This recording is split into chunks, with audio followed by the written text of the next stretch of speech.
யார் இந்த சிவபெருமான்? நம்மளோட புராணத்தின்படி எல்லா கடவுள்களும் சிவபெருமான வழிபாடு செஞ்சிருக்காங்க. ஆனா சிவபெருமான் எந்த கடவுளையும் வழிபாடு செஞ்சதே கிடையாது. எல்லா கடவுள்களுக்கும் ஒரு அவதார நாள் இருக்கும். ஃபார் எக்ஸாம்பிள், முருகப்பெருமானுக்கு வைகாசி விசாகம், ராமருக்கு நவமி, கிருஷ்ணருக்கு ஆவணி ரோகிணின்னு. ஆனா சிவபெருமானுக்கு அவதார நாள்னு ஒண்ணு இருக்கா? ஏன்? ஆதியும் அந்தமும் இல்லாத, பிறப்பும் இறப்பும் இல்லாத பரம்பொருள் தான் சிவபெருமான். அதனாலதான் அவருக்கு அவதார நாள் அப்படிங்கிற ஒன்னே இல்ல. என்னதான் சிவபெருமானோட இருப்பிடம் கைலாயன்னு சொன்னாலும் தன்னை முதல்ல ஜோதி வடிவா வெளிப்படுத்தியது திருவண்ணாமலை தான். திருவண்ணாமலை கைலாய மலையை விட பல கோடி ஆண்டுகள் பழமையானது. அது மட்டும் இல்லாம சிவபெருமானோட முதல் கோவில் நம்ம தமிழ்நாட்டுல இருக்க உத்தரகோசமங்கையில தான் இருக்கு.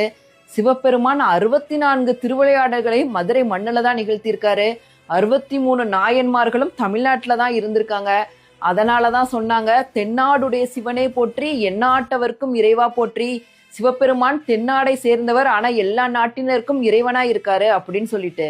சித்தர்கள், தேவர்கள், முனிவர்கள், கடவுள்கள், மனிதர்கள் மட்டும் கிடையாது, பூத கணங்களும் அவரைத்தான் வழிபாடு செய்து இந்த உலகத்தில் இருக்கும் அனைத்து உயிரினங்களுக்கும் அப்பன் சிவபெருமான் தான்.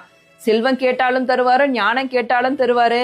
ஆனா உண்மையா சரணடைந்தவர்களுக்கு தன்னையே கொடுத்துடுவாரு. தாயுள்ளம் கொண்ட தாயுமானவன் தான் அவரு. அதனாலதான் அவரை தேவாதி தேவன், மகாதேவன் இந்த உலகம் போற்றுது. செத்ததுக்கு அப்புறம் சவம், ஆனா நம்ம ஆன்மாவுக்கு கூட வருவது சிவம், அன்பே சிவம்.